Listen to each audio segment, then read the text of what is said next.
Hello friends, good morning. Welcome to our channel Target with Lalan Sharma. Today we will discuss about introduction of electric charge.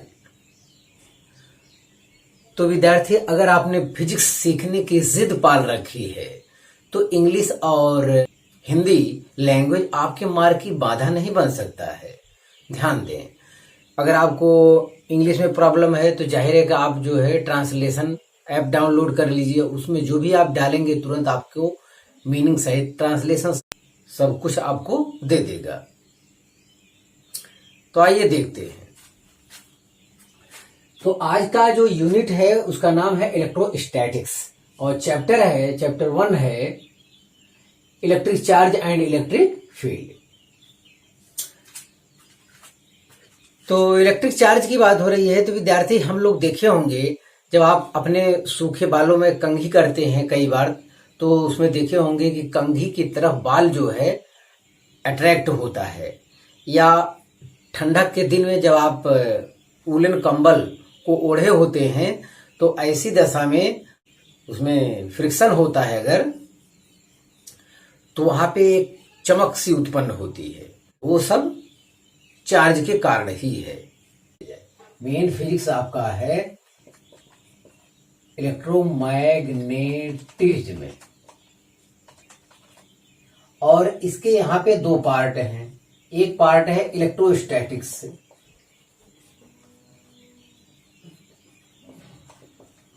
और दूसरा part है electrodynamics. ये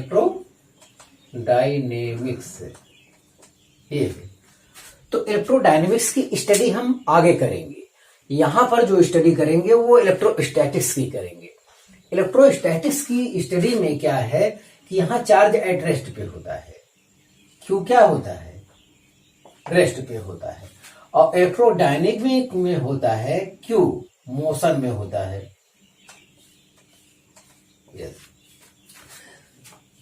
electrostatics में क्या होता है? इलेक्ट्रोस्टैटिक्स इसमें जो है 4 चैप्टर इंक्लूडेड हैं। इसमें चार्ज एट रेस्ट पे होता है जिसकी हमें स्टडी करना है।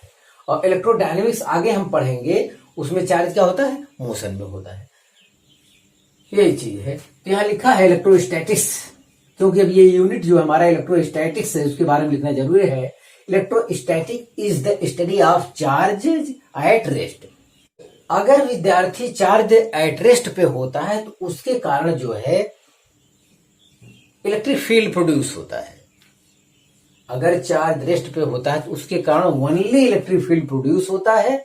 और अगर चार्ज मोशन में है तो इलेक्ट्रिक फील्ड मैग्नेटिक फील्ड दोनों प्रोड्यूस होता है।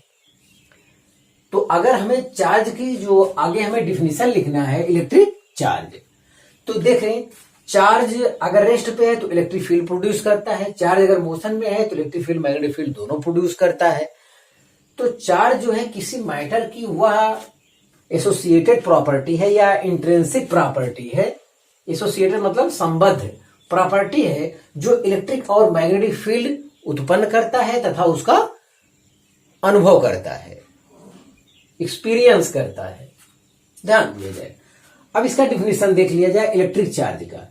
Charge is the property associated with matter due to which it produces and experiences electrical and magnetic effects. तो यही आपकी चार्ज की डिफिनीशन है। ध्यान दिया जाए, चार्ज जो है अगर रेस्ट पे है तो क्या करता है? इलेक्ट्रिक फील्ड प्रोड्यूस करता है। तो कोई अन्य चार्ज जो है उसका क्या करेगा? अनुभव भी करेगा। और चार्ज अगर मोशन में है तो मैग्नेटिक फील्ड भी प्रोड्यूस करता है और उसका अनुभव भी करता है। तो यही बात कह रहा है। तो अगर इस इलेक्ट्रिक चार्ज की हमें डिफिनीशन देनी है तो जाहिर है कि इन दोनों बातों को क्या करना होगा? इंक्लूडेड करना होगा। अब चार्ज के से रिलेटेड कुछ पॉइंट है जिसको ध्यान दिया जाए। If plus Q charge at rest then produce only electric field. तो अगर चार्ज रेस्ट पे है तो अभी हमने कहा अगर चार्ज रेस्ट पे है तो केवल क्या प्रोड्यूस करता है? इलेक्ट्रिक फील्ड प्रोड्यूस करता है। इन सब बातों को पॉइंट करके लिख लिया गया है।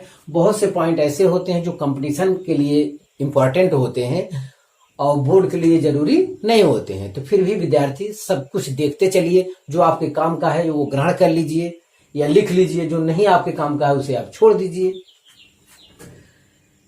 दूसरा पॉइंट क्लियर किया जाए, if plus Q charge moves constant velocity then produces both electric field and magnetic field. अगर जो है ये चार्ज अगर मोशन कर रहा है, जो कि इस चैप्टर में हम लोग स्टडी नहीं करेंगे, आगे मिलेगा, लेकिन अब एक कॉन्सेप्ट उससे रिलेटेड टोटल यहां बता दे रहे हैं। अगर चार्ज कांस्टेंट वेलोसिटी से मोशन कर रहा है तो ऐसी दशा में इलेक्ट्रिक फील्ड मैग्नेटिक फील्ड क्या करता है, दोनों प्रोड्यूस करता है। तीसरे पॉइंट पे गौर किया जाए, if plus Q charge moves variable velocity then produces electric field magnetic field and radiates energy. ये सब हम लोग आगे स्टडी करेंगे। ये कह रहा है कि अगर जो है चार्ज वेरिएबल वेलोसिटी से या एक्सेलरेटेड वेरिएबल वेलोसिटी से मोशन कर रहा है या एक्सेलरेटेड चार्ज है, तो ऐसी दशा में वहां इलेक्ट्रिक फील्ड मैग्नेटिक फील्ड तो उत्पन्न होगा ही, साथ ही वो एनर्जी भी रेडिएट करेगा। हाँ, एक और पॉइंट यहां लिखा चार्ज से related, charge can not exist without mass though mass can exist without charge. कोई ऐसा चार्ज नहीं है जिसका मास न हो, लेकिन मास ऐसा होता है कि उसके पास चार्ज ना हो। जैसे बहुत से मैटर है न्यूट्रल होते हैं, तो न्यूट्रल होते हैं तो नेट चार्ज क्या हो गया, 0 हो गया, क्योंकि जितना माइनस होता है उतना ही क्या होता है, प्लस होता है। इसके पास तो मास होगा लेकिन चार्ज नहीं होगा, ऐसा केस है, नेट चार्ज वहां पे नहीं है, 0 है मतलब। तो हाँ विद्यार्थी, आप इसे कॉपी कर लीजिए, फिर आगे देखते हैं। हाँ विद्यार्थी, अगला हेडिंग देखा जाए, टाइप्स ऑफ चार्जेज। तो इस कंसेप्ट को समझने के लिए हम देखते हैं, माना कोई मैटर है वो न्यूट्रल है, तो मैटर जो है एटम से मिलकर बना होता है, और एटम के सेंटर में वो न्यूक्लियस होता है जिसमें प्रोटॉन और न्यूट्रॉन होते हैं, और इलेक्ट्रॉन उसके ऑर्बिट में चक्कर लगाते हैं। ये है न्यूट्रल का मतलब होता है जितना पॉजिटिव चार्ज है उसमें उतना ही क्या है, निगेटिव चार्ज है। तो ये इस समय क्या है, न्यूट्रल। अब यहां पे क्या है, प्रोटॉन की संख्या, number of proton equal to number of electron. Number of proton equal to क्या है, नंबर ऑफ इलेक्ट्रॉन। न्यूट्रल वाले कंडीशन में number of proton is equal to क्या होता है, नंबर ऑफ इलेक्ट्रॉन होता है। तो ऐसी दशा में नेट चार्ज क्या है, 0 है। तो पॉजिटिव चार्ज क्या है, पॉजिटिव चार्ज ये है, तो अगर यहां न्यूट्रल ऑब्जेक्ट से एक इलेक्ट्रॉन निकल गया है तो जाहिर है प्रोटॉन की संख्या ज्यादा हो गई और इलेक्ट्रॉन की संख्या कम हो गई। तो ऐसी दशा में प्रोटॉन का इफेक्ट ज्यादा हो जाएगा, तो उसे क्या कहा जाता है, पॉजिटिव चार्ज। और इसके अपोजिट यदि इस न्यूट्रल ऑब्जेक्ट में कोई इलेक्ट्रॉन दे दिया जाए, कोई इलेक्ट्रॉन क्या कर दिया जाए, दे दिया जाए, तो ऐसी दशा में number of proton is less than number of electron, मतलब इलेक्ट्रॉन ज्यादा हो जाएगा, इलेक्ट्रॉन पे नेगेटिव चार्ज होता है। विद्यार्थी ध्यान दिया जाए, अगर वो प्रोटॉन है तो वो पॉजिटिव 1.6 इंटू 10⁻19 कूलम इतना चार्ज होता है। इलेक्ट्रॉन है तो निगेटिव में होता है 1.6 इंटू 10⁻19 कूलम। तो ध्यान दें, तो प्रोटॉन पर जो चार्ज होता है वो इलेक्ट्रॉन पर चार्ज के इक्वल होता है, लेकिन प्रोटॉन पॉजिटिव होता है, प्रोटॉन वाला चार्ज, और इलेक्ट्रॉन का चार्ज क्या होता है, नेगेटिव होता है। तो ध्यान दिया जाए, अगर इसको इलेक्ट्रॉन हम दे देते हैं तो number of electron is greater than number of proton, तो इलेक्ट्रॉन ज्यादा होने की वजह से नेगेटिव चार्ज ज्यादा हो गया। नेगेटिव चार्ज ज्यादा हो गया तो इसे हम क्या कहेंगे, ये जो न्यूट्रल ऑब्जेक्ट है वो क्या हो गया, नेगेटिव चार्ज हो गया। ध्यान दिया जाए, तो यही चीज यहां पर लिखा है, इसे आप ध्यान दें। पॉजिटिव चार्ज किसे कहते हैं, it is the deficiency of electron as compare to proton.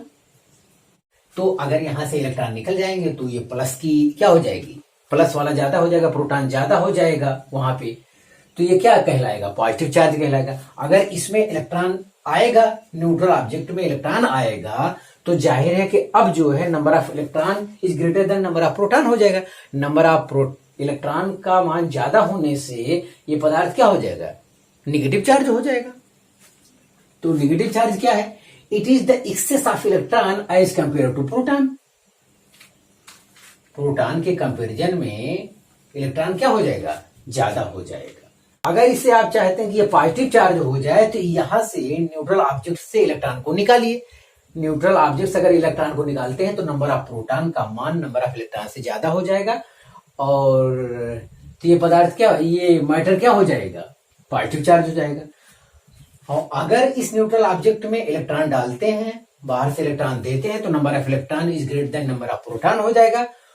तो ये न्यूट्रल ऑब्जेक्ट जो है क्या, निगेटिव चार्ज हो जाएगा इसी दशा में। अब इससे रिलेटेड कुछ और कॉन्सेप्ट को समझ लिया जाए। When a body is given a positive charge, its mass decreases। इसका क्या मतलब है? अगर किसी बॉडी पर वो पॉजिटिव चार्ज है, इसका क्या मतलब है कि इससे इलेक्ट्रॉन निकले होंगे। तो अगर इलेक्ट्रॉन निकले होंगे तो इलेक्ट्रॉन का अपना मास होता है 9.1 इंटू 10⁻31 kg। इलेक्ट्रॉन का अपना मास होता है, आप जानते हैं। तो इलेक्ट्रॉन जब निकलेगा तो अपना मास लेकर जाएगा। तो जब मास लेकर जाएगा तो जाहिर है कि इसका कम हो जाएगा। यही चीज कह रहा, मास घट जाएगा, डिक्रीज कर जाएगा। तो बहुत अच्छा पॉइंट है, ध्यान दिया जाए विद्यार्थी। When a body is given A positive charge, its mass decreases. When a body is given A negative charge, its mass increases. अगर कोई न्यूट्रल ऑब्जेक्ट जो है, अगर कोई न्यूट्रल ऑब्जेक्ट नेगेटिव चार्ज वाला हो गया है तो जाहिर है बाहर से इलेक्ट्रॉन क्या होगा, आया होगा। तो बाहर से इलेक्ट्रॉन आया होगा तो अपना मास लेकर आया होगा, मास लेकर आया होगा तो मास क्या कर जाएगा, इंक्रीज कर जाएगा। यही इतनी बात बताना है हमें आपसे। तो ये कॉन्सेप्ट हम आपको समझा चुके हैं। आपको ध्यान देना है, अगर इलेक्ट्रॉन ज्यादा है तो इलेक्ट्रॉन आया है ना, तो इलेक्ट्रॉन आया है तो मास लेकर आया होगा, जब जाएगा इलेक्ट्रॉन तो मास लेकर जाएगा। ये चीज ध्यान देना है आपको। When a body is given A negative charge, its mass increase. तो अगर कोई बॉडी जो है रिजल्टेंटली वो क्या है, नेगेटिव चार्ज वाला है, तो कैसे है, बाहर से इलेक्ट्रॉन क्या हुआ, आया होगा तो अपना मास लेकर आया होगा, तो इसका मास क्या कर जाएगा, इंक्रीज कर जाएगा। अगर कोई बॉडी पॉजिटिव चार्ज वाला है तो जाहिर है पॉजिटिव चार्ज कैसे हुआ होगा, जाहिर है उससे इलेक्ट्रॉन निकला होगा, इलेक्ट्रॉन निकला होगा तो मास लेकर गया होगा, तो जिससे उसका मास क्या कर जाएगा, डिक्रीज कर जाएगा। तो ये दो पॉइंट आपको जानना चाहिए। यूनिट और डायमेंशंस की अब बात कर लेते हैं। Unit and dimensions of charge. SI unit होता है एम्पियर इंटू सेकेंड होता है। इसे क्या कहते हैं, कूलाम कहते हैं। कूलाम एक साइंटिस्ट है, तो साइंटिस्ट के नाम पे जब यूनिट लिखा जाता है तो उसका पहला अक्षर स्मॉल लेटर से शुरू करना चाहिए। अगर आप पूरा लिखते हैं तब, अगर एक सिंबल में लिखते हैं तो कैपिटल लेटर में सी लिखेंगे कूलाम के लिए, तब कोई दिक्कत नहीं है। तो ये कॉन्सेप्ट आपको बताया जा चुका है, इसे आप ध्यान दें। जैसे एम्पियर भी साइंटिस्ट हैं, तो अगर आप पूरा लिखते हैं तो पहला अक्षर जो है स्मॉल लेटर होना चाहिए, और अगर एक अक्षर से लिखते हैं तो पहला अक्षर कैपिटल लेटर से होना चाहिए। ये आपकी जानकारी में होना चाहिए। तो इसका जो फार्मूला होता है Q इक्वल टू क्या होता है, IT होता है, आप सुने होंगे। तो ये हो गया वही ampere into second. Ampere into second को कहा जाता है क्या, कूलाम। ध्यान दें। CGS यूनिट क्या होता है चार्ज का, स्टेट कूलाम होता है। इसे साथ में ESU कहते हैं। 1 coulomb is equal to 3 into 10⁹ ESU। और इसका जो डायमेंशन होता है फार्मूले से आप देख लें, यहां I को A से रिप्रेजेंट किया जाता है और T को T से रिप्रेजेंट किया जाता है। तो AT इसका क्या हो गया, डायमेंशन हो गया। तो आप इसे कॉपी कर लीजिए। हाँ विद्यार्थी, अगला हेडिंग देखा जाए, स्पेसिफिक प्रॉपर्टीज ऑफ चार्ज। ध्यान दें, पहले पॉइंट लिखा है like charges repel each other while unlike charges attract each other. तो लाइक चार्जेज क्या है, लाइक चार्जेज का मतलब होता है जैसे दोनों प्लस प्लस हो या दोनों माइनस माइनस हो।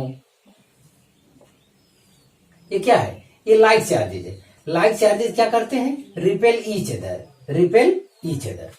तो यही कह रहा है like charges repel each other while unlike charges attract each other. Unlike charges मतलब एक पॉजिटिव हो एक नेगेटिव हो, तो उनके बीच क्या लगता है, अट्रैक्शन वाला फोर्स लगता है। तो आज से आपको ये चीज ध्यान देना है। Like charges repel each other while unlike charges attract each other. अगर आप रीजन देना चाहें तो टू मेंटेन इक्विलिब्रियम, तो यही इसका रीजन हो सकता है, टू मेंटेन इक्विलिब्रियम। हाँ ये है। अब इस कॉन्सेप्ट से रिलेटेड न्यूमेरिकल देख लिया जाए। पहला न्यूमेरिकल देखते हैं। ए सोप बबूल is given negative charge, its radius will. कोई सोप बबूल है, साबुन का बुलबुला है कोई, और उसका रेडियस वो क्या है, उस पर नेगेटिव चार्ज है। उस पर क्या है, उस पर नेगेटिव चार्ज है। सोप बुलबुले पर क्या है, नेगेटिव चार्ज है। तो उसका रेडियस क्या करेगा, its radius will increase decrease remains unchanged. तो क्या होगा यहाँ पे, तो आपको ये ध्यान देना चाहिए। एक छोटा सा नेगेटिव चार्ज यहाँ ले दिया जाए माइनस डी क्यू, और यहाँ भी छोटा ले लेंगे, क्या हो जाएगा माइनस डी क्यू। तो माइनस माइनस के बीच क्या हो रहा है, ये रिपेल कर रहा है। यहाँ देखिए, यहाँ भी एक डी क्यू चार्ज ले लेंगे, ये भी क्या हो लेंगे, डी क्यू चार्ज ले लेंगे। ये नेगेटिव वाला है तो एक दूसरे को क्या करेगा, रिपेल करेगा। अगर कोई सोप बबूल पॉजिटिव है, यहाँ नेगेटिव का स्थान क्या दे दे, पॉजिटिव चार्ज दे दे, तब भी इसका रेडियस क्या करेगा, इंक्रीज, क्योंकि सोप बबूल पे पॉजिटिव चार्ज आ जाएगा। तो एक छोटा छोटा चार्ज डी क्यू ले लीजिए यहाँ पे। तो पॉजिटिव ही है, पॉजिटिव पॉजिटिव क्या करेंगे, रिपेल करेंगे, नेगेटिव नेगेटिव क्या करेंगे, रिपेल करेंगे। तो हर जगह छोटा छोटा एलिमेंट लेंगे तो क्या करेंगे, एक दूसरे को क्या करेंगे, आमने सामने हमेशा रिपेल करेंगे। तो जाहिर एक रेडियस क्या करेगा, इंक्रीज करेगा। ये चीज आप ध्यान दें। तो यहाँ पॉजिटिव चार्ज लिया जाए या नेगेटिव चार्ज दिया जाए, दोनों दशाओं में सोप बबूल का रेडियस इंक्रीज करेगा। इस कंसेप्ट से इस प्रॉब्लम को देखा जाए तो हम समझते हैं कि आपको ये कंसेप्ट और क्लियर हुआ होगा। यस विद्यार्थी, इसका दूसरा एक और न्यूमेरिकल देखा जाए। A body is charged bye rubbing its weight. कोई बॉडी चार्ज्ड है का क्या मतलब है, वो पॉजिटिव चार्ज है या नेगेटिव चार्ज है। कैसे चार्ज है, रबिंग मतलब रगड़कर, फ्रिक्शन।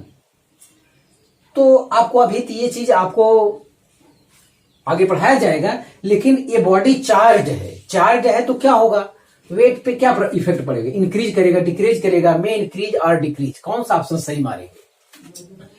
तो कोई बॉडी अगर चार्ज है विद्यार्थी, तो बहुत ध्यान दें, चार्ज है का क्या मतलब है।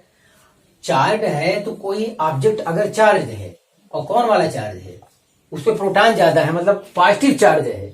अगर पॉजिटिव चार्ज है तो कब हुआ होगा, उससे इलेक्ट्रॉन निकले होंगे, तो जाहिर उसका मास क्या करेगा, डिक्रीज करेगा।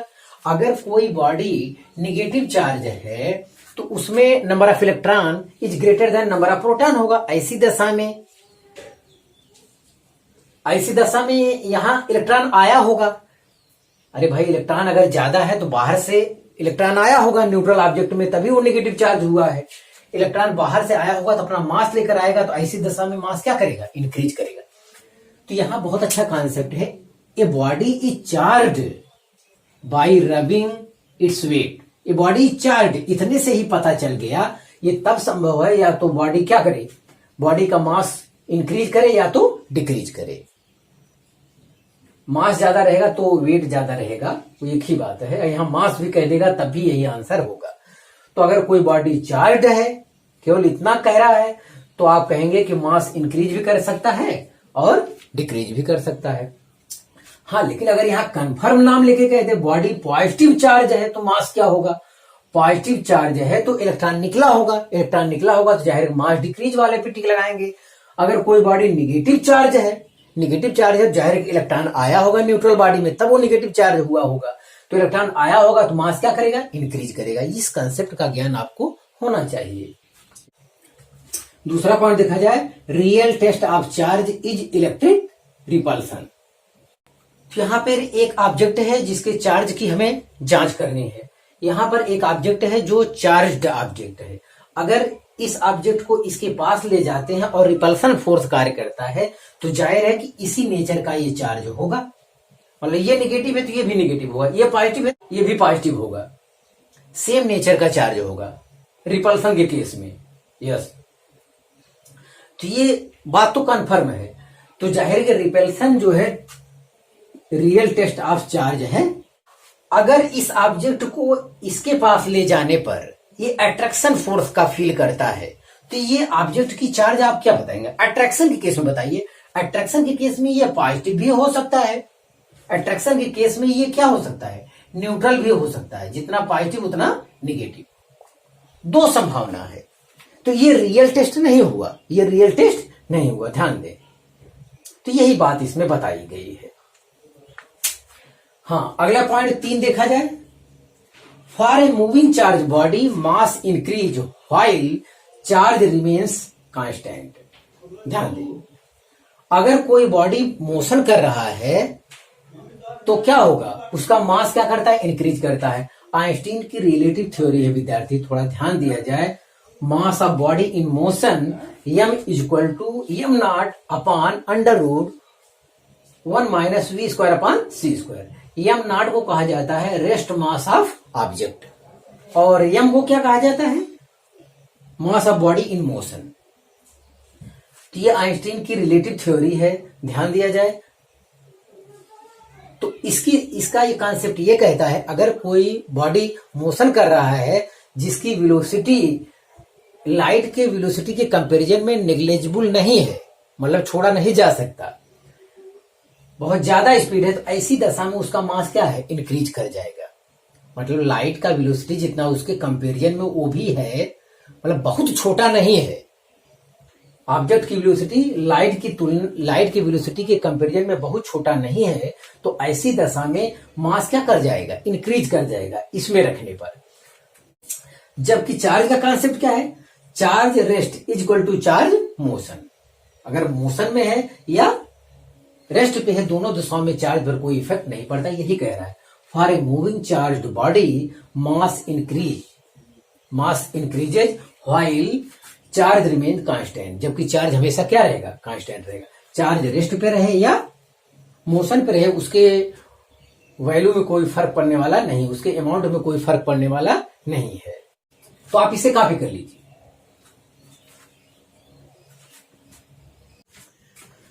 हाँ विद्यार्थी, अगला हेडिंग देखा जाए, कंजर्वेशन ऑफ चार्ज।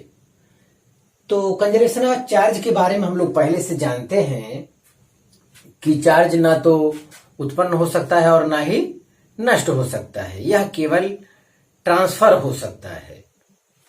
जैसे दो न्यूट्रल बॉडी है, एक ये एक ए।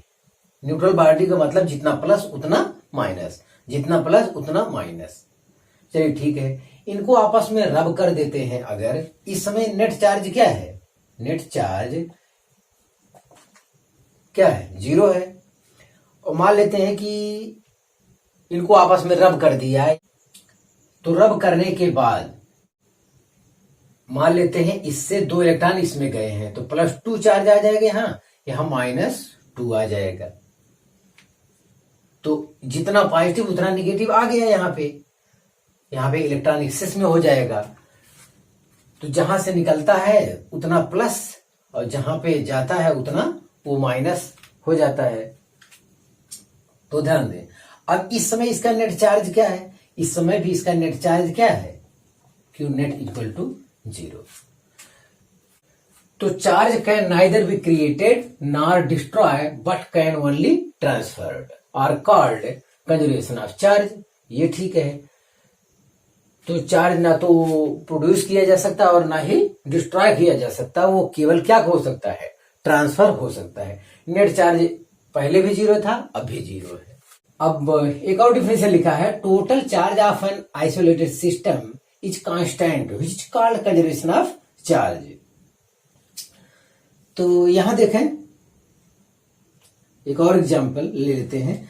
माना एक बॉक्स है, बॉक्स में ए बी सी चार्ज है। ए 4 कूलम, बी +2 कूलम, सी -1 कूलम, इतना है। और बॉक्स को डिस्टर्ब कर दिया गया। उसके बाद जो है मान लेते हैं ए का चार्ज हो गया 1 कूलम, बी का 2 कूलम, तो सी का चार्ज कितना होगा, फाइंड द वैल्यू ऑफ सी। तो यहां कहेंगे, अगर ये सोल्यूशन क्वेश्चन है तो फ्रॉम कंजर्वेशन ऑफ चार्ज, यहां से कहेंगे from conservation of charge, from conservation of charge. तो चार्ज स्केलर क्वांटिटी है, इनका अलजेब्रिक सम किया जाएगा। तो ये इनिशियल वाला केस है, ये फाइनल वाला केस है।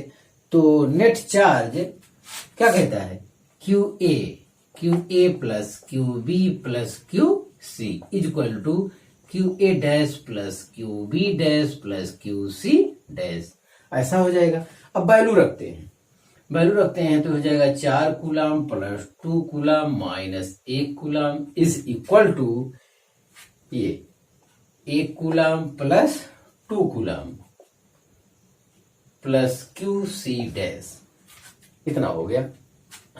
तो 4 2 6 minus 1 5 coulomb is equal to 3 coulomb plus QC dash. तो QC dash is equal to ये 5 माइनस 3 तो 2 कूलम आ गया आंसर। यस, तो इस प्रकार जो है C वाला चार्ज कितना होगा, तो C वाला चार्ज 2 कूलम अगर हो जाए तो ये जो है इसके 100% क्या हो जाएगा, बराबर हो जाएगा। एक और एग्जांपल देख लिया जाए, the radioactive decay the uranium nucleus charge कितना है plus 92E is converted into thorium nucleus charge plus 90 electron and emits alpha particles charge plus 2E। ध्यान दें, यही है आपका यूरेनियम। तो 92 यूरेनियम 238, यहां से एक अल्फा पार्टिकल निकला है, तो क्या बनता है, ये थोरियम बनता है और ये अल्फा पार्टिकल ही है। तो ये कह रहा है 10 the total charge is plus 92E before and after decay. तो बिफोर डीके जितना चार्ज है आफ्टर डीके भी उतना ही चार्ज है। तो ये 92 बिफोर कितना है प्लस 92 इलेक्ट्रॉन, बिफोर चार्ज इतना है। और आफ्टर डीके कितना चार्ज है, आफ्टर डीके भी कितना है प्लस 90E प्लस 2E। तो ये है हमारा नंबर ऑफ प्रोटॉन। ये क्या चीज है, number of proton present in an atom is called atomic number. ध्यान दें, तो ये एटॉमिक नंबर ही क्या है, नंबर ऑफ प्रोटॉन है। तो ये इतना पॉजिटिव चार्ज है बिफोर डीके और आफ्टर डीके है प्लस 90E प्लस 2E मिलके क्या हो गया 92। तो यहां पे कंजर्वेशन ऑफ चार्ज लागू हो रहा है। तो डीके से पहले जितना चार्ज है डीके के बाद भी उतना ही चार्ज है। तो इतना कॉन्सेप्ट यहां हमें आपको बताना था और एक न्यूमेरिकल की सहायता से इसे समझाना है हमें आपको। तो आप इसे कॉपी कर लीजिए। हाँ विद्यार्थी, अगला हेडिंग देखा जाए क्वांटाइजेशन ऑफ चार्ज। विद्यार्थी, हमारे शरीर की यूनिट सेल है। मान लेते हैं हमारा शरीर जो है वो 5 लाख सेल से मिलकर बना है। तो एक सेल इंटू 5 लाख ऐसा हो जाएगा। तो सेल जो है वो फ्रैक्शन में नहीं होते कि 2.5 सेल हो जाए, आप समझ रहे मेरी बात, या आधा सेल करके कहीं ऐड हुआ हो, ऐसा नहीं होता है। सेल जो होता है वो कंप्लीट होता है। ये तो बायोलॉजी की बात हो गई। बहरहाल हमारे फिजिक्स में जो है वो जो इलेक्ट्रॉन है, इलेक्ट्रॉन को ही कहा जाता है फंडामेंटल चार्ज। ये सबसे छोटा चार्ज होता है जो इंडिपेंडेंट होता है। इससे छोटा चार्ज भी संभव है लेकिन वो इंडिपेंडेंट नहीं होते हैं। तो यही चीज हमको ख्याल करना है। किसी चार्ज ऑब्जेक्ट में जो है, किसी चार्ज ऑब्जेक्ट में अमाउंट ऑफ चार्ज जो है फंडामेंटल चार्ज का मल्टीपल होता है। 1 टाइम्स 2 टाइम्स 3 टाइम्स इस टाइप से होता है। इसी को कहा जाता है क्वांटाइजेशन ऑफ चार्ज। ये फ्रैक्शन में नहीं होता। जैसे charge on a body, charge on a body can never be E/2 E/2 E/3 2E/3 etc। तो मतलब इस टाइप से चार्ज संभव नहीं होता है। ध्यान दें। अब डिफिनीशन को देख लिया जाए। amount of charge in charged object is equal to integral multiples of a fundamental charge is called quantization of charge. In bracket यहां लिखा है इंडिपेंडेंट चार्ज। तो विद्यार्थी जो फंडामेंटल चार्ज है वो एक इलेक्ट्रॉन के चार्ज के क्या होता है, इक्वल होता है। यही सबसे छोटा चार्ज है जो क्या है, इंडिपेंडेंट चार्ज है। इससे छोटे चार्ज होते हैं लेकिन वो इंडिपेंडेंट नहीं होते हैं, ये आपकी जानकारी में होना चाहिए। तो जो किसी चार्ज ऑब्जेक्ट में चार्ज की अमाउंट है वो Q इक्वल टू है plus minus N E, where N equal to 1 2 3 4 so on. तो एन क्या है, एनी इंटीजर है। ई क्या है, फंडामेंटल यूनिट ऑफ चार्ज है। तो अगर यहाँ पे एन इक्वल टू 1 2 3 रखेंगे तो Q इक्वल टू आएगा plus minus 1e plus minus 2e plus minus 3, इस टाइप से आगे चलेगा। और एक इलेक्ट्रॉन की जो चार्ज की मात्रा हो आप जानते हैं, इक्वल टू होता है 1.6 इंटू 10⁻19 कूलाम, ये हम लोग जानते हैं। तो जो न्यूमेरिकल में इससे पूछा जाएगा वो ये पूछा जाएगा कि किसी ऑब्जेक्ट में जो है इलेक्ट्रॉन एक्सेस मात्रा में है, एक्सेस कहा जाएगा या डिफिशियंसी कहा जाएगा। अगर एक्सेस कहा जाएगा तो उस ऑब्जेक्ट की नेचर होगी नेगेटिव, क्योंकि अगर इलेक्ट्रॉन एक्सेस में होंगे तो इलेक्ट्रॉन नेगेटिव चार्ज होता है उस पर, तो जाहिर है कि वो पूरा ऑब्जेक्ट हमारा क्या कहा जाएगा, नेगेटिव कहा जाएगा। तो हम लोग कहेंगे अगर कहीं ऑब्जेक्ट में दे दिया है इलेक्ट्रॉन एक्सेस में है तो वो ऑब्जेक्ट की नेचर क्या होगी, नेगेटिव। अगर इलेक्ट्रॉन की डिफिशियंसी को बताता है तो वो ऑब्जेक्ट जो है पॉजिटिव है, तो उसका नेचर आप क्या लिखेंगे, अगर डिफिशियंसी की बात करता है तो नेचर पॉजिटिव लिखेंगे। तो इस टाइप से आप सतर्क रहेंगे और इसी फार्मूले की सहायता से लगाया जाएगा। ये प्लस माइनस का मतलब वही है जो इलेक्ट्रॉन की डिफिशियंसी और एक्सेस की बात करता है। अगर इलेक्ट्रॉन एक्सेस है तो Q इक्वल टू NE जो है चार्ज क्या आएगा, निगेटिव आएगा।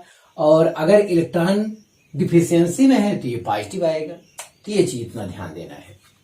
तब यहां देखा जाए, given below the following charge are possible which are not, मतलब इसमें कौन सा चार्ज पॉसिबल है, कौन सा चार्ज पॉसिबल नहीं है, ये आपको बताना है। तो आप यहां से देखिए चार्ज दिया हुआ है तो Q इक्वल टू क्या है, NE, Q equal to NE हम लोग फार्मूला लगाएंगे, Q इक्वल टू NE।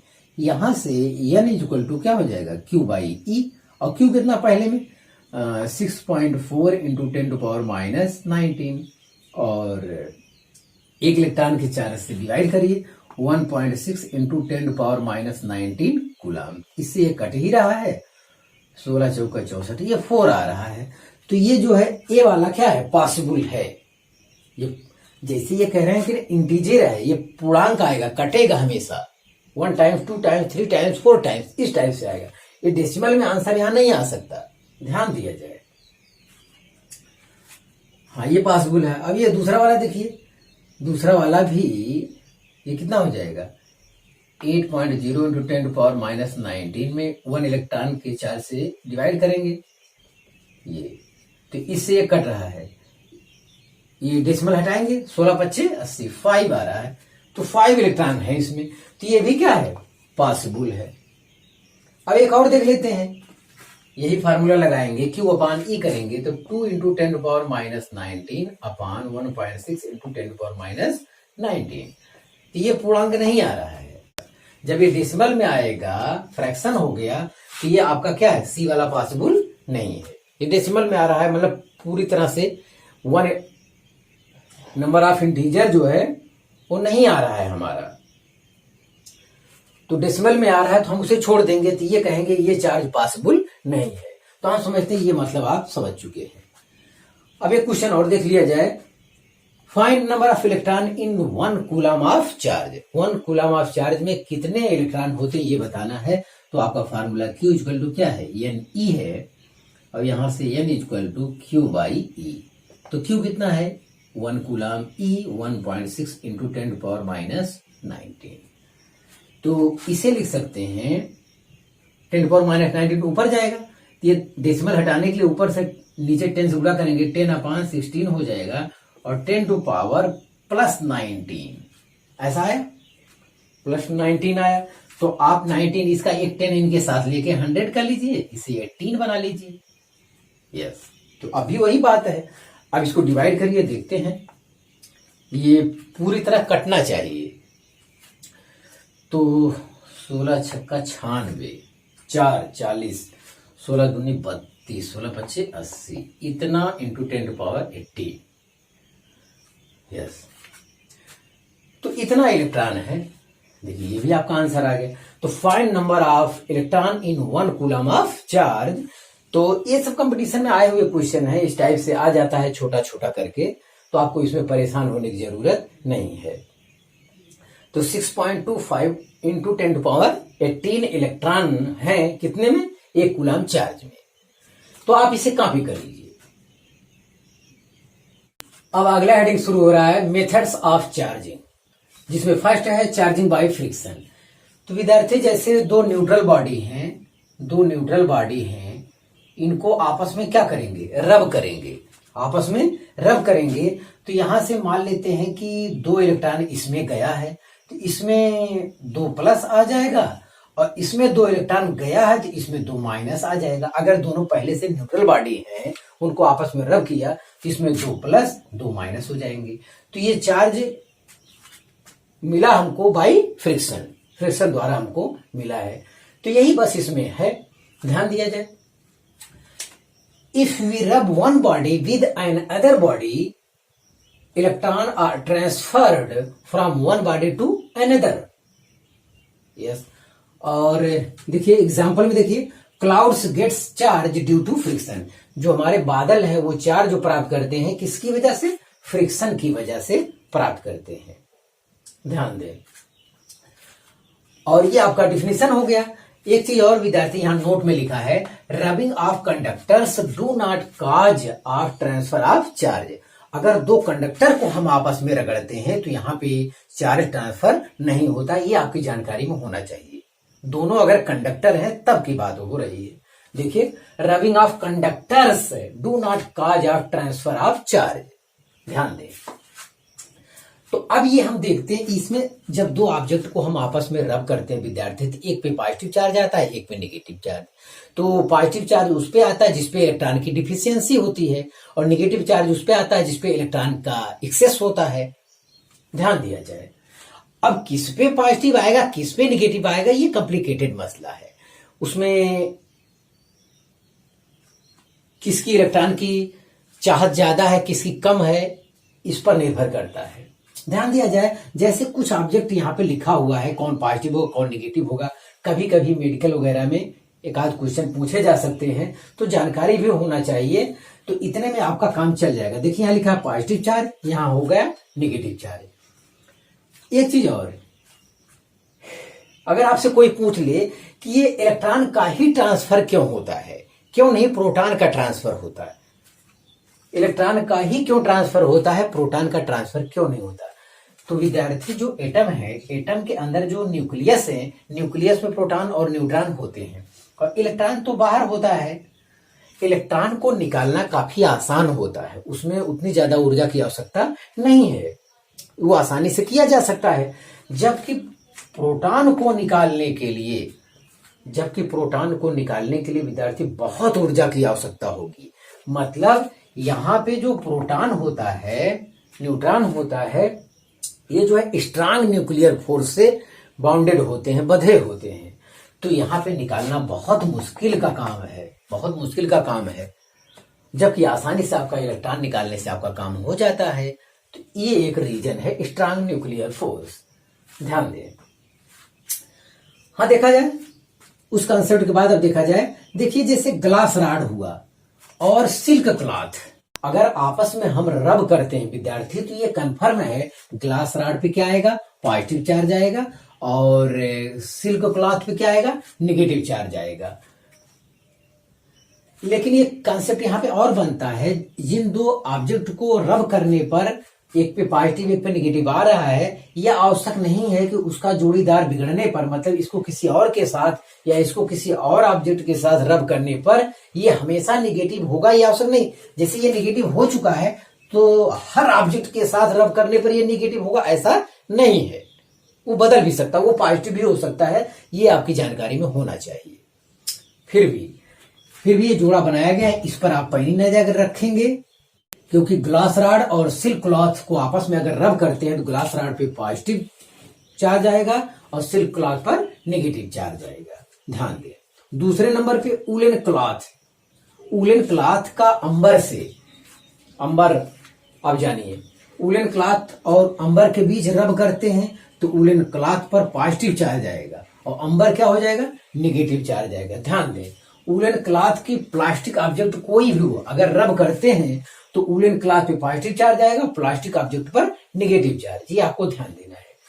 और एक चीज और विद्यार्थी ध्यान देना है, ड्राई हेयर, सूखा बाल, ये हमारा बाल जो हमारे पास है, और कॉम मतलब कंघी, आप जान ही रहे होंगे, ये बार इनके बीच जो होता है, हेयर के बीच, हेयर पे क्या चढ़ता है आपका पॉजिटिव चार्ज और काम पे क्या आता है, नेगेटिव चार्ज। तो आपकी जानकारी में होना चाहिए, इसको तो आपको अवश्य दिमाग में बैठा लेना चाहिए, क्योंकि आपका डेली की ये आवश्यकता में आता है। ड्राई हेयर पे क्या होता है, पॉजिटिव चार्ज, और कॉम्ब जब आप बार बार ऐसे करते हैं तो बाल जो है कंघी की ओर अट्रैक्ट होता है, अरे बाल हल्का पड़ता है कंघी से, इसलिए ऐसा होता है, ध्यान दें। तो हेयर पे क्या आया, पॉजिटिव चार्ज, कॉम्ब पे नेगेटिव चार्ज, ध्यान दें। और कैट स्किन, बिल्ली की खाल, और एबोनाइट रॉड, अगर इनको आपस में रब करते हैं तो कैट स्किन पे पॉजिटिव चार्ज आएगा, एबोनाइट छड़ पर नेगेटिव चार्ज, ये आपके जानकारी में होना चाहिए। तो इतना आप जानकारी में बैठा लीजिए, कोई भी ऑप्शन आपका गलत नहीं होने पाएगा। एक क्वेश्चन देख लेते हैं, when 10 to power 19 electrons are removed from a neutral metal plate, electron charge on it. तो न्यूट्रल मेटल से इतना इलेक्ट्रॉन क्या हो गया, रिमूव हो गया, हट गया, निकल गया है। तो निकल गया है तो इलेक्ट्रॉन निकल गया है तो चार्ज क्या होगा, इलेक्ट्रॉन जब जा रहा है तो चार्ज क्या होगा, पॉजिटिव होगा, ध्यान दें। और ये चार्ज क्या होता है, Q इक्वल टू क्या होता है, Ne, इतना इलेक्ट्रॉन ट्रांसफर हुआ, yes. Q equal to Ne होता है, यहां से देख लिया जाए तो N है 10 to power 19 ये हो गया इतना इलेक्ट्रॉन, और एक इलेक्ट्रॉन का चार्ज कितना होता है, 1.6 इंटू 10 पावर -19, -19 प्लस 19 खत्म हो जाएगा, आपका आंसर आएगा +1.6 कूलम। ये सवाल ऐसे ही लगवा दिए, एग्जाम में आया हुआ है आपके किसी, तो ये आपका सही है। ये तो वैसे भी नहीं सही हो सकता। अब ये जब value Q equal to Ne में रखेंगे तब आपको पता चलेगा कि क्या होगा, पॉजिटिव होगा कि कमी होगा। तो इलेक्ट्रॉन है 10 to power 19 इलेक्ट्रॉन ये रिमूव हो रहा है, तो जाहिर है कि ये प्लस चार्ज उस पर आ जाएगा, यस, ये करेक्ट है विद्यार्थी। हाँ विद्यार्थी, आप इसे कॉपी कर लीजिए। दूसरा देखा जाए, charging by conduction. Charging by conduction का मतलब होता है डायरेक्ट कांटेक्ट, ध्यान दें। तो इसके एग्जाम्पल से समझा जाए, मान लेते हैं एक चार्ज ऑब्जेक्ट है, पॉजिटिव चार्ज है, और एक न्यूट्रल बॉडी है, ये अलग अलग है, ये चार्ज है, ये न्यूट्रल है। न्यूट्रल मतलब number of proton is equal to number of electron, मतलब जितने पॉजिटिव चार्ज है उतने नेगेटिव चार्ज है, उसे न्यूट्रल बॉडी कहा जाता है। ये अभी कांटेक्ट में नहीं है, अब इनको टच करा दिए, तो देखिए टच करा दिए तो जो चार्ज इसके पास रहता है वही चार्ज उसमें भी चला जाता है, लेकिन टोटल ये कंजर्व रहेगा, ये भी ध्यान देना है। जैसे यहाँ पे 6+ दिखाया गया, तो टोटल 6+ होना चाहिए इसमें भी, तो 4 इसमें है, 2 इसमें है। अब ये बंटवारा कम ज्यादा हो सकता है, कैसे रहेगा और सेम कब होगा ये भी आपको देखना है।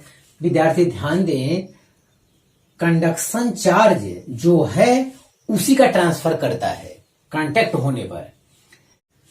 तो इससे पहले बताया गया था कि दो कंडक्टर को जब रगड़ते हैं, रब करते हैं, तो इलेक्ट्रॉन ट्रांसफर नहीं होता है। तो यहां मैं रब नहीं कर रहा हूं, एक कंडक्टर आपका पहले से चार्ज है, एक न्यूट्रल है। जब उनको टच में ले आते हैं तो क्या होता है, जिस टाइप का वो चार्ज रहता है, पॉजिटिव है तो पॉजिटिव का ट्रांसफर हो जाएगा, निगेटिव है तो निगेटिव का।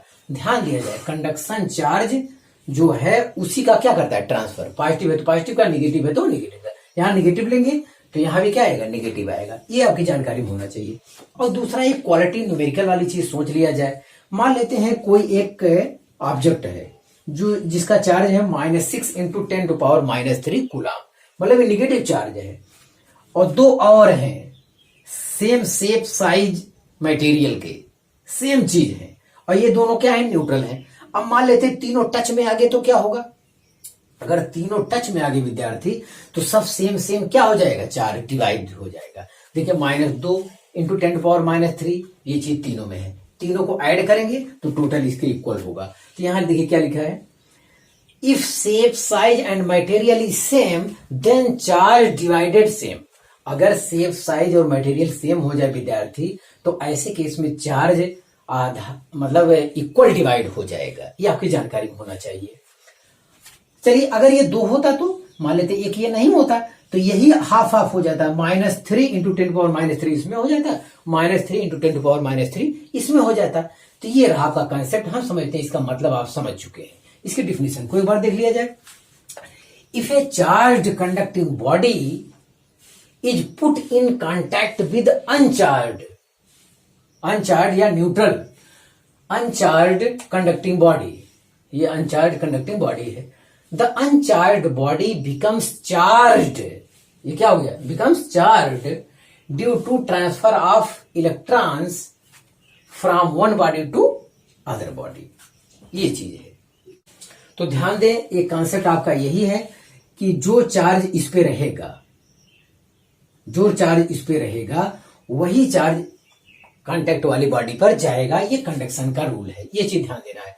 और रही बात ट्रांसफर की, तो इलेक्ट्रॉन ही इसमें आता है, इलेक्ट्रॉन का ही ट्रांसफर होता है, प्लस तो जाता नहीं, प्लस बाद में प्रोड्यूस हो जाता है इलेक्ट्रॉन के ट्रांसफर होने के बाद। तो हम समझते टोटल कॉन्सेप्ट समझ गए, आप इसे कॉपी कर लीजिए।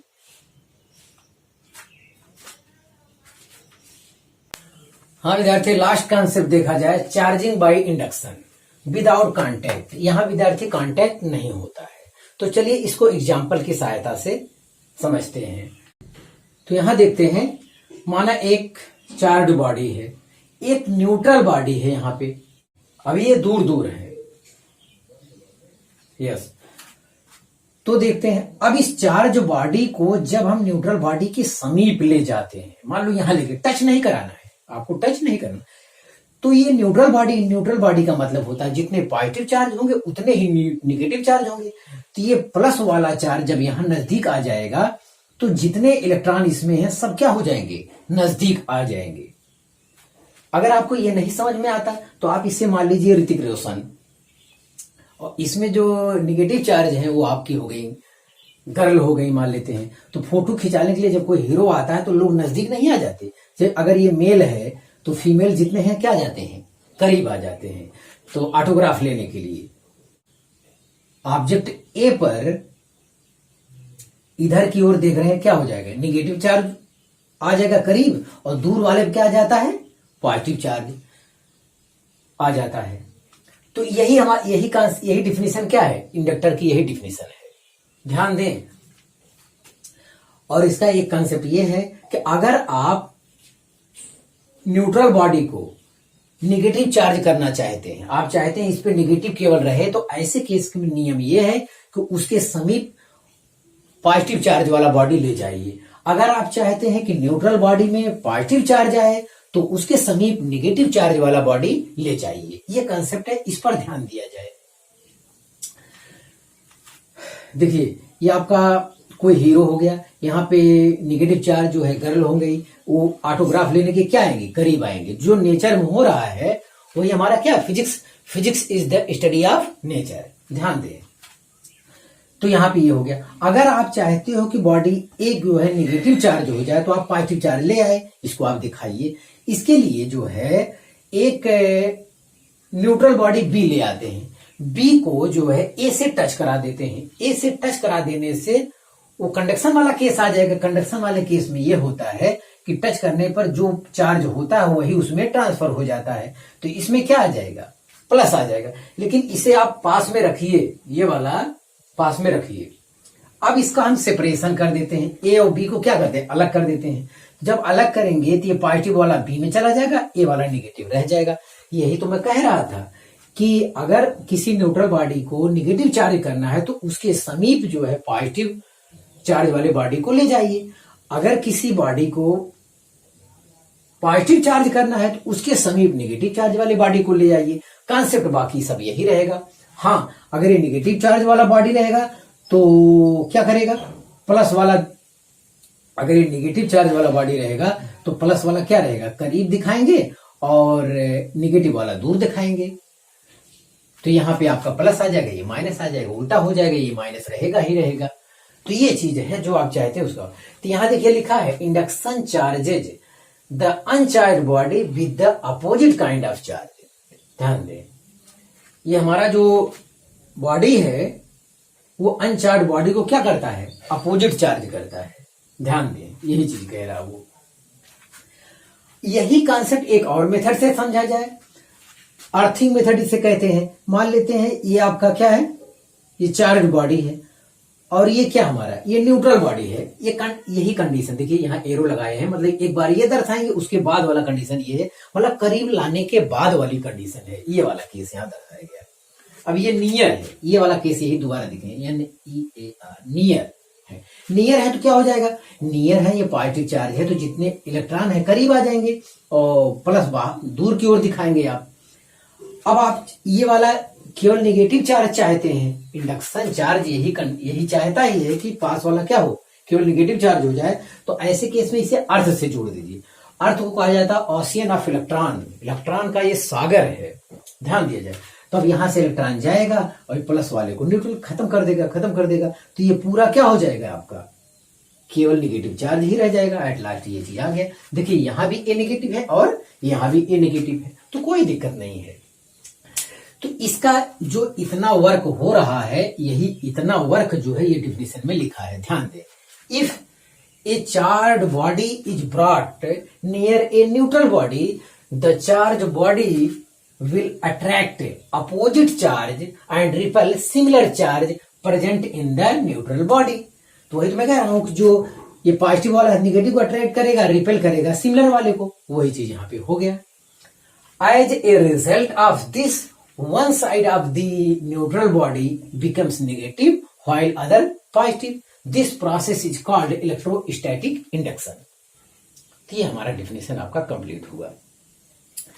तो हाँ विद्यार्थी, आप इसे कॉपी कर लीजिए। तो विद्यार्थी आज बस इतना ही। आप मेहनत से पढ़ाई करते रहे। All the very best.